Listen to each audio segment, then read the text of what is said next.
Konsep koloid. Koloid merupakan campuran fase peralihan homogen menjadi heterogen. Dan sistem koloid terdiri dari dua fase, yaitu fase pendispersi atau pelarut dan fase terdispersi atau telarut. Berikut tabel perbedaan larutan, koloid, dan suspensi.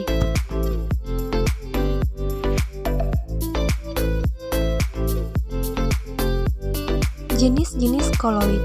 Berdasarkan fase zat terdispersi, maka sistem koloid terbagi tiga, yaitu koloid Sol, emulsi, dan buih, yang dapat kita lihat pada tabel berikut.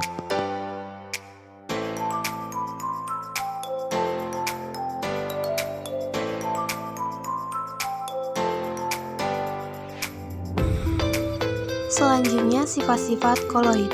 Yang pertama, sifat optik atau dapat menghamburkan cahaya, di mana larutan meneruskan cahaya, sedangkan koloid menghamburkan cahaya.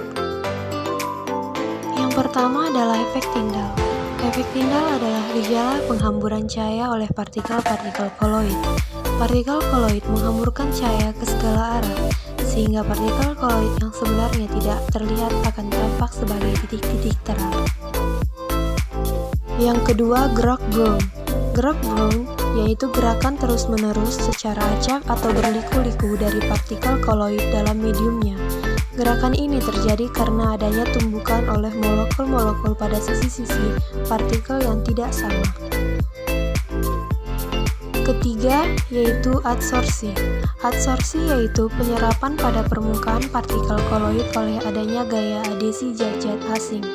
Daya adsorpsi koloid sangat besar karena permukaan partikel koloid yang tersingkap sangat luas bila dibandingkan permukaan zat padat dengan jumlah yang sama.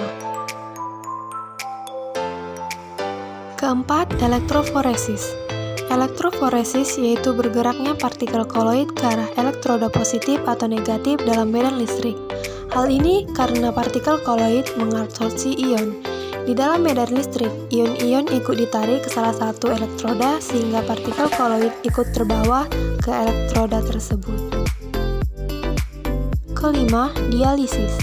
Dialisis yaitu peristiwa tertahannya partikel yang berukuran koloid pada membran semi-permeabel, sedangkan partikel yang berukuran lebih kecil seperti ion dan medium dapat lolos melewati pori-pori membran itu. Dialisis bisa dibayangkan seperti pada penyaringan. Keenam, koagulasi. Koagulasi atau penggumpalan yaitu peristiwa bergabungnya partikel-partikel sehingga menjadi kumpulan yang berukuran besar. Antara partikel koloid yang satu dan lainnya dapat saling mengabsorpsi sehingga menjadi koagulasi. Yang terakhir, liofil dan liofog. Antara partikel koloid dan mediumnya yang berupa zat cair dapat saling bercampur atau bersifat liofil, atau justru cenderung memisah atau bersifat liofog. Contohnya zat tembok bersifat liofil dengan air sebagai mediumnya sehingga dapat saling bercampur. Itulah tadi seputar sistem koloid. Saya ucapkan terima kasih.